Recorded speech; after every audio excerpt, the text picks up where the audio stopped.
Nós somos a primeira igreja batista em Itapevi. Que a mensagem a seguir possa abençoar sua vida. Bom dia. Irmão, nós entramos no mês de maio e eu quero iniciar uma nova série a partir deste mês. E essa série chama-se Família como Cristo.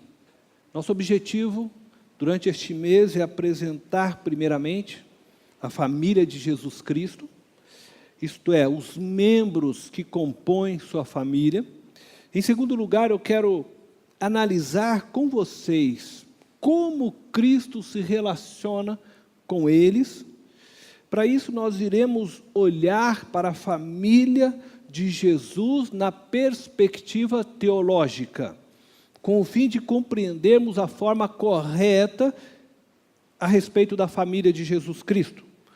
Pois ela então nos ajudará a construirmos conceitos corretos sobre família e também a desconstruirmos os conceitos errados a respeito da família e da família de Jesus, que nos foram ensinados ao longo dos anos. Quem são os membros da família de Cristo? E eu acredito que se eu abrisse aqui, rapidamente você já ia me dizer José e Maria. Seriam eles, de fato, os membros da família de Jesus Cristo? Se eles são os membros da família de Jesus, qual o grau de parentesco deles com Jesus? Eu acredito que é muito simplório dizer que José e Maria são os pais de Jesus. Essa afirmação simplória, aos meus olhos, ela aprisiona Jesus na pessoa do Jesus histórico. Quando nós dizemos que Maria e José são os pais de Jesus, eu estou colocando Jesus em um determinado período histórico de vida e com isso eu estou diminuindo sua existência. E acredito que essa resposta simplória, esta maneira simplória de olhar para Jesus, enxergando apenas o Jesus histórico, tem causado diversas distorções teológicas na história da igreja. Por isso eu quero chamar você hoje para conhecer mais a verdadeira família de Jesus. E aí eu quero ler com vocês João, capítulo 1, do verso 1 ao 4. João, capítulo 1, do verso 1 ao 4. Você pode ler através do seu aplicativo, da sua Bíblia, mas você também pode acompanhar aqui na tela. Diz assim: no princípio era aquele que é a palavra. Ele estava com Deus e era Deus. Ela se refere à palavra, ou talvez no teu pode estar ele, se refere ao verbo, no princípio era o verbo, ele o verbo, ela a palavra, estava com Deus no princípio. Todas as coisas foram feitas por intermédio dele. Sem ele, nada do que existe teria sido feito. Nele estava a vida, e esta era a luz dos homens. O apóstolo João está se referindo aqui à pessoa de Jesus. Ele, Jesus, é a palavra, o Logos, o verbo, aquele que trouxe à existência o que não existia, afirma o apóstolo João. E por meio dele, todas as coisas foram feitas. E sem ele, nada do que existe teria sido feito. O João está dizendo para nós que antes de Jesus ser filho de Maria e José, ele é filho de Deus. E mais, ele diz que ele é o Deus, que junto com o Pai e com o Espírito Santo, criou todas as coisas. Portanto, o que João está querendo nos dizer é que Jesus não foi gerado por Maria e José. Ele é quem criou Maria e José. Jesus não foi gerado e nem criado pelo Pai, porque na verdade Ele é eterno, Ele sempre coexistiu com o Pai e com o Espírito Santo, e é por isso que no verso 2 ele afirma, Ele estava com Deus no princípio, Ele já existia com Deus em toda a eternidade, porque Ele é Deus. Portanto, a verdadeira família de Jesus, ela é composta pelo Pai e pelo Espírito Santo. Jesus já pertencia a essa família antes de tomar a forma humana e nunca deixou de pertencer a essa família, conforme nós também podemos ler em Mateus capítulo 3, no verso 16 e 17. Mesmo Jesus em forma humana, o Pai fala com o Filho e nós veremos então o que o Pai diz a ele. Então, Mateus capítulo 3, verso 16 e 17 diz assim: assim que Jesus foi batizado, saiu da água, e naquele momento os céus se abriram, e ele viu o Espírito de Deus descendo como pomba e pousando sobre ele. Quem viu o Espírito Santo? Se refere a João Batista. Então, uma voz dos céus disse: este é o meu Filho amado, em quem me agrado, em quem me comprazo. Neste texto nós encontramos o Pai, expressando o seu amor pelo Filho, e o Espírito Santo descendo sobre o Filho, para guiá-lo em todo o ministério. A família divina está reunida no batismo de Jesus. E os olhos de João Batista puderam contemplar e ouvir a voz do Pai neste momento único da história. Essa é a expressão mais verdadeira de família. Preste atenção, nós temos aqui a verdadeira família de Jesus.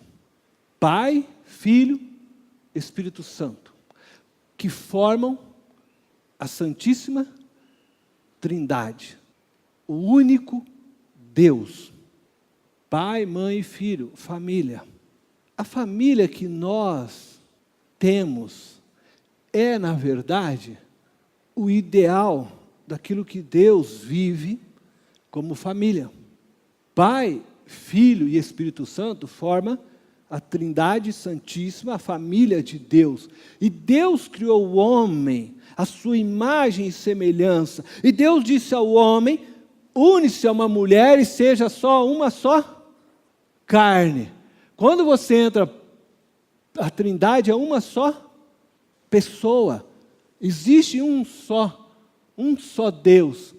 O sonho de Deus é que homem e mulher tenham uma unidade tão perfeita como eles, a Trindade, vive.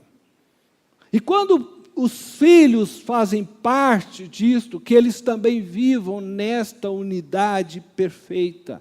A família é um núcleo pequeno que demonstra aquilo que é a realidade da Trindade. E Jesus, então, morre naquela cruz, como nós falamos hoje pela manhã, e aí ele quer pegar cada núcleo desse e unir e virar uma só família.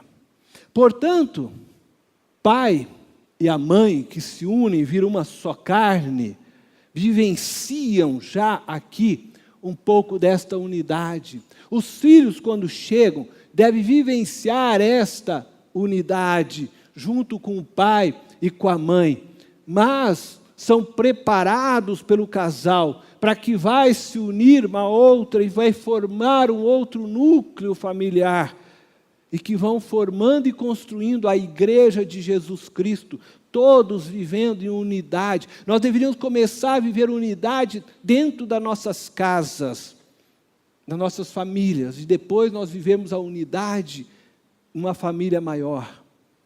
Aprendermos a amar começa na casa e na união entre o marido e a mulher, onde os filhos devem aprender o verdadeiro amor, a verdadeira entrega, onde os filhos devem se tornar um com os pais e depois aprender a viver dessa forma. Eles vão construir um novo lar desse mesmo modelo e nós vamos aprendendo depois a cada núcleo a se tornar um com o outro. Isso é a construção da igreja de Cristo e do povo de Deus, desde o início. Mas eu quero destacar para vocês, então, algumas distorções teológicas que foram causadas na história da igreja por causa desse apego ao Jesus histórico. Como nós começamos a olhar somente para o Jesus histórico e não o Jesus, Filho de Deus eterno, nós começamos a criar uma teologia a partir desse Jesus histórico. E a primeira distorção que eu gostaria de destacar se encontra na pessoa de Maria. A Igreja Apostólica, Católica, Romana, passou a dar um valor maior à pessoa de Maria na história, em relação aos demais seres humanos. E fizeram isso por ter sido ela o instrumento de Deus para a encarnação do Filho de Deus. Para que Jesus se tornasse homem, foi necessário, sim, ele nascer de uma mulher. E Deus escolheu Maria, a Virgem Maria. Maria era virgem. Entretanto, o fato de Deus ter escolhido Maria não aumenta Maria como ser humano, não eleva Maria à divindade, assim como também não diminui em nada a pessoa de Maria. Maria é, sim, abençoada. E poderia usar as palavras da Bíblia, bendita. Afinal, ela foi preterida, foi escolhida entre tantas jovens também naquela época virgem, para que o Filho de Deus se tornasse homem. A Igreja Apostólica Católica Romana deu então a Maria o título de Mãe de Deus. E deu a ela o poder de interceder diante de Jesus pelos pedidos dos homens. E então nós começamos um erro teológico. Porque a Bíblia nos ensina que temos livre acesso a Deus por meio de Jesus Cristo. E que só existe, segundo a Bíblia, um intercessor, um intermediário entre nós e Deus, Jesus Cristo, homem. Está lá em 1 Timóteo, capítulo 2, versículos 5 e 6. Os versos dizem assim: pois há um só Deus e um só mediador entre Deus e os homens, o homem, Cristo Jesus, o qual se entregou a si mesmo como resgate por todos. Esse foi o testemunho dado em seu próprio tempo. Veja só, além da Bíblia afirmar que Jesus é o único intercessor, o único intermediário, portanto eu diria que não faz sentido algum buscarmos em Maria um outro nome, porque além disso, o Espírito de Cristo habita em nós. E você então tem acesso direto a Cristo, porque Cristo agora tornou você sua morada. Então você não precisa de ninguém, não precisa de nenhum lugar, nem do pastor Cornélio, para você falar com Cristo. Porque Ele está sempre com você. Você pode ir no mais profundo abismo, no mais alto monte, Ele estará lá com você. Porque Cristo agora se tornou um com você. O Espírito de Deus, o Espírito Santo, o Espírito de Cristo está habitando em você. Isso é algo maravilhoso. E tudo isso porque começou a chamar Maria Mãe de Deus. Então, se ela é Mãe de Deus, ela é maior do que Deus agora. Afinal de contas, ela é a mãe que gerou Deus. E aí, então, se começa uma distorção. Na verdade, Maria é um ser humano, criado pelo Deus vivo, que a escolheu para vir e se tornar homem.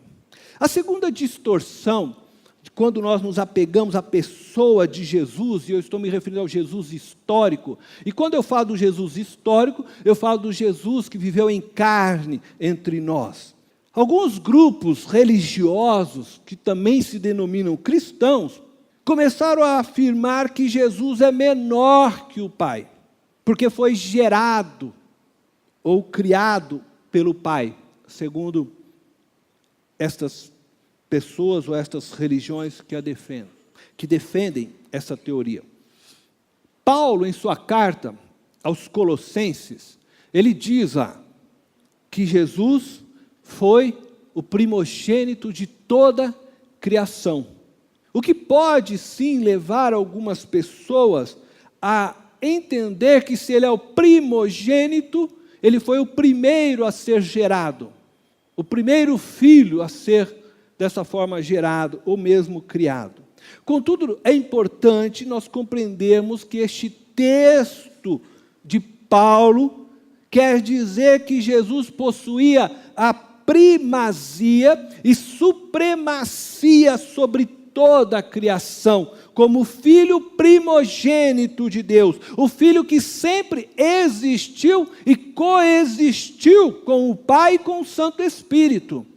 Não que ele foi gerado, mas ele sempre existiu eternamente unido ao Pai e ao Espírito. Portanto, neste sentido, ele tem toda a primazia e supremacia, por isso chama-o de primogênito, usando referência ao seu tempo em que um filho primogênito possuía a primazia sobre a bênção do Pai, possuía maior herança do que os demais diante dos outros irmãos, aos olhos do Pai. Por isso Jacó quis o que? A bênção de Esaú.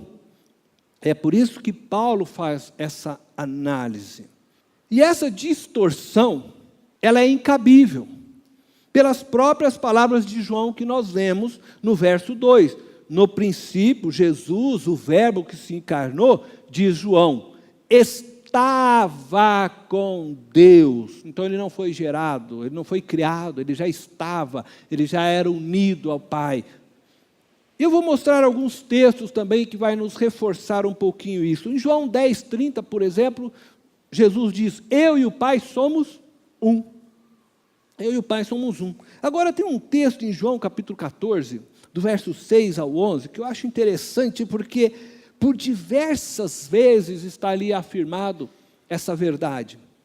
Jesus responde aos seus discípulos, respondeu Jesus, eu sou o caminho, a verdade e a vida. Ninguém vem ao Pai a não ser por mim. Jesus, eu sempre falo isso, Jesus nunca disse ninguém vai ao Pai, porque essa seria a lógica, né? Ninguém vai ao Pai senão por mim. Não, ninguém vem ao Pai, ninguém vem, ele já está trazendo para ele, por quê? Porque eu e o Pai somos um. Você quer vir ao Pai, você tem que vir a mim. E ele continua, na verdade, reafirmando isso depois. Se vocês realmente me conhecessem, conheceriam também o meu Pai. Se vocês me conhecem, conhecem o Pai. Se você vem a mim, vem ao Pai. E ele vai afirmando cada vez mais. Já agora, vocês o conhecem.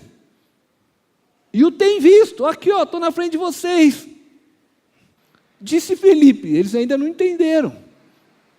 Senhor, mostra-nos o Pai. E isso nos basta.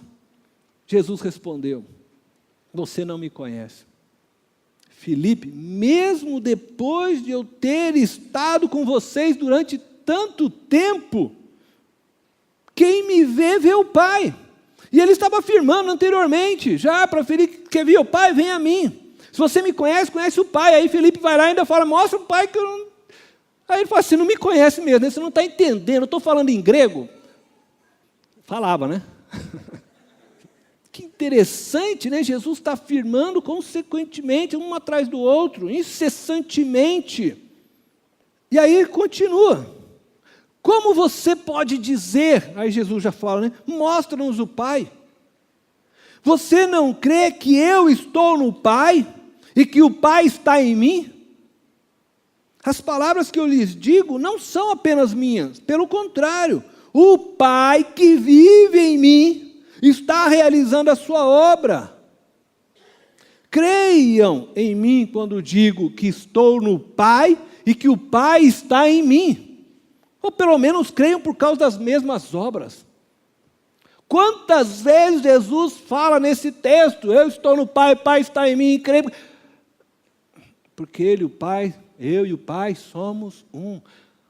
O Pai coexiste no Filho, o Filho coexiste no Pai, que coexistem no Espírito Santo, que coexistem no Pai e no Filho. Então eu quero falar um pouquinho para vocês rapidamente como se relaciona a família de Jesus, a Santíssima Trindade. Nessa família, todos os membros são iguais, são consubstanciais, isto é, todos da mesma substância, da mesma essência. Todos trabalham em cooperação, todos buscam glorificar o outro, todos coexistem no outro, todos são um, na unidade mais perfeita e plena que possa existir. Cada membro tem sua função própria. São 3 pessoas distintas, mas iguais na sua essência, na sua substância. Essa relação, ela é baseada, sustentada no amor. E eu quero dizer para vocês que no amor, então existe confiança. O Pai, por exemplo, confiou o seu reino ao Filho. Em Efésios capítulo 1, 22, diz assim: Deus colocou todas as coisas debaixo de seus pés e o designou, está se referindo a Jesus, como cabeça de todas as coisas para a igreja. O Pai colocou todas as coisas debaixo do seu pé, todas as coisas. Isso inclui eu, inclui você, isso inclui a terra, isso inclui o sistema solar, isso inclui o universo, isso inclui o inferno, isso inclui todas as coisas foram colocadas debaixo dos pés de Jesus. Amém? Confiança do Pai para com o Filho. E agora é interessante que o Filho assume um compromisso. Nessa relação tem compromisso entre eles. O Filho se comprometeu, uma vez que o Pai entregou, sujeitar o reino e entregá-lo de volta ao Pai. Veja só o que diz 1 Coríntios capítulo 15, verso 24. 1 Coríntios 15, 24. Então virá o fim, quando Ele, Jesus, entregar o reino a Deus, o Pai, depois de ter destruído todo domínio, autoridade e poder. No verso 28 deste mesmo capítulo, ainda se referindo a isto, diz assim: quando, porém, tudo lhe estiver sujeito, então o próprio Filho se sujeitará àquele que todas as coisas lhe sujeitou, a fim de que Deus seja tudo em todos. O Pai entregou para o Filho, filho, a chave do reino, da autoridade. Você vai dominar sobre todo o universo, sobre todo o cosmos, sobre tudo. Tudo está sujeito a você. E aí o Filho se compromete e diz: Pai, eu vou colocar tudo sujeito. Vai, Ele está fazendo isso hoje, junto com o Espírito, para que a justiça se estabeleça sobre o fim. E o dia então que Ele virá e o seu reino será estabelecido sobre todo o universo, não é só sobre nós, sobre a terra, sobre todo o universo. Tudo será redimido, tudo será perfeito. E aí então, a Ele que foi dado toda a sujeição, Ele vai devolver isto ao Pai. Ele vai devolver e falar: Pai, agora está tudo sujeito, eu estou te entregando tudo. Mas nessa relação existe também interdependência. Pai, Filho e Espírito Santo trabalham juntos. Significa que eles dependem um do outro na obra. E eu vou usar só um exemplo. Nós podemos citar outro, mas eu vou usar só o exemplo, por exemplo. pense na criação de tudo. Deus Pai é o Criador. Isso significa que Ele é aquele que trouxe à existência os céus e a terra pela sua infinita sabedoria e poder. Ele foi o arquiteto, ele sonhou com tudo isso. E aí vem o Filho é o coordenador. O Filho é aquele que organizou todo o processo da criação. Ele colocou ordem em todas as coisas, ele executou a obra. O Pai sonhou com o projeto, Jesus vem e executa. E o Espírito Santo é aquele que aperfeiçoa tudo isso. É aquele que concluiu a obra, que preserva toda a criação em ordem. Tudo que o Pai e o Filho foram fazendo, agora Ele vai mantendo, Ele trabalha para isso. De certa forma, podemos dizer que Ele é o decorador, né, dessa obra, deixando tudo embelezado e bonito. Também havia comunhão. Na família de Jesus, na família da Trindade, a comunhão. E lá em João 16,15 diz assim: tudo que pertence ao Pai é meu, Jesus falou. Por isso eu disse que o Espírito receberá do que é meu e o tornará conhecido a vocês. Veja, tudo que pertence ao Pai é meu. E agora ele também está dizendo que é do Espírito. Há uma comunhão. Tinham tudo em comum entre eles. A comunhão é esse fruto de se ter tudo em comum. E Jesus afirma que tudo então pertence ao Pai, tudo pertence a Ele e tudo pertence ao Espírito. Tudo que é de um é do outro. Tudo que um tem, o outro tem. Tudo que um contém, o outro contém. E eu vou apresentar o último aí, unidade, né? Eles são um. Nós vemos já alguns textos. Eu vou apenas apresentar mais alguns. Diz lá em Filipenses 1,19: pois sei que o que me aconteceu resultará em minha libertação, graças às orações de vocês e ao auxílio do Espírito de Jesus Cristo. O que eu quero mostrar para vocês é que essa unidade é tão perfeita que o Espírito Santo agora foi chamado de Espírito de Jesus Cristo. Veja só Romanos 8,14. Porque todos os que são guiados pelo Espírito de Deus são filhos de Deus. Ele está se referindo ao Espírito de Cristo, que também é o Espírito Santo. Eles coexistem tão perfeitamente um no outro, que você chamar o Espírito Santo de Espírito de Cristo, de Deus, do Pai, é uma coisa só. E às vezes a gente nem sabe como orar, não é verdade? Você começa a orar e você se perde na oração. Você fala, eu estou falando com Jesus, eu estou falando com o Pai. Ah, eu estou falando com Jesus e em nome de Jesus. Eu estou falando com o Senhor Jesus, em teu nome, Jesus. Porque na verdade, quando Jesus está falando para nós orarmos em nome dEle, não significa você ficar repetindo em nome de Jesus. Isso é uma expressão do que Ele está querendo dizer, que é para você fazer como Ele. É para você fazer com Ele. Não é o fato de você dizer em nome de Jesus que a tua oração no final é ouvida. Mas é o fato de você viver como Ele, que a tua oração é ouvida. E quando eu faço em nome de Jesus, eu estou fazendo a autoridade que Ele me deu. Essa é a ideia. Então a gente batiza em nome de Jesus, a gente faz coisa em nome de Jesus. Mas quando eu estou falando com Deus, não é que necessariamente eu preciso terminar minha oração em nome de Jesus, né? A gente transformou isso numa fórmula, né? Então você fala em nome de Jesus, se eu não falar em nome de Jesus, aí Jesus já pagou toda a oração, não valeu nada. Como se Jesus não ouvisse, não estivesse comigo, vivendo comigo. Bom, mas deixa isso para lá, né? Depois, um outro dia a gente fala sobre isso aí. O que eu quero finalizar com vocês, porque eu já passei muito aqui do tempo. Nós podemos destacar outras características existentes aí na família divina. Mas o que eu quero que você entenda é que, quando nós vivemos família, eu, você, eu com a Silvana, com meus filhos, você com a sua esposa, a sua casa, o que se espera é que essas características, esse elo de amor, ela exista na sua casa, ela exista entre vocês, que haja confiança, que haja compromisso, que haja interdependência, que haja comunhão, que haja unidade na vida da sua família, na sua casa. Porque esse é o projeto família de Deus. Esse é o projeto que Deus tem para você. E que a sua casa, seu pequeno grupo familiar começa ali a viver a unidade ensinada por Deus. E que você possa se unir à minha família.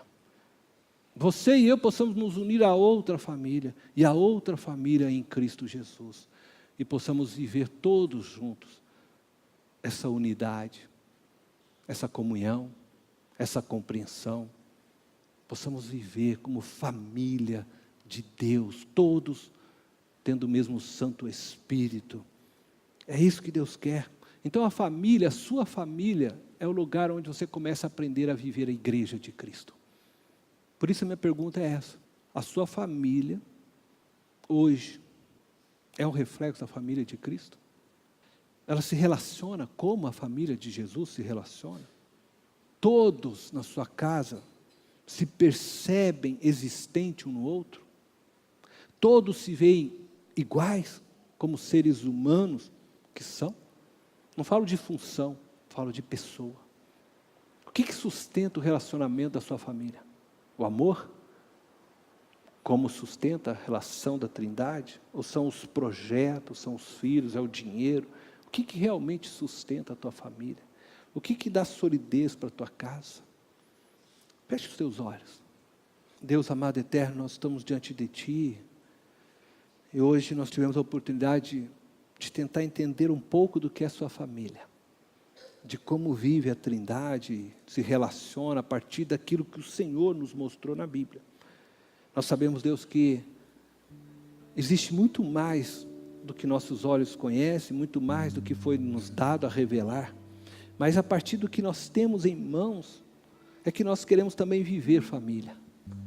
Nós queremos ser uma família onde a comunhão seja verdadeira entre nós. Isso, Senhor, tanto no nosso núcleo familiar, sanguíneo, quanto na família, Senhor, da fé. Nós queremos viver a unidade, sermos um realmente, estarmos todos com a mente de Cristo. Todos temos a mente de Cristo, o pensar de Cristo, o agir de Cristo, o falar de Cristo, porque nós queremos ser esta unidade com o Senhor, nós queremos ser igreja que o Senhor sonha. Nós queremos ser família que se compreende, família que vive, Senhor, numa inter-relação, onde todos têm a sua função e todos são respeitados com seus dons. Nós queremos viver a família que o Senhor projetou desde o início, quando o Senhor fez Adão, quando o Senhor fez Eva, era para que eles fossem uma só carne, eles pudessem experimentar essa unidade que existe no Senhor. Muito obrigado, Deus. Nos ajude a vivermos. Precisamos de Ti. Que a Tua bênção seja sobre nós nesta manhã, sobre nós à noite, quando daremos continuidade a esta palavra. Que o Senhor nos ajude, Deus, a entender, compreender cada vez mais a família. Em nome de Jesus. Amém. Esta foi mais uma mensagem especial da Primeira Igreja Batista em Itapevi. Que Deus te abençoe.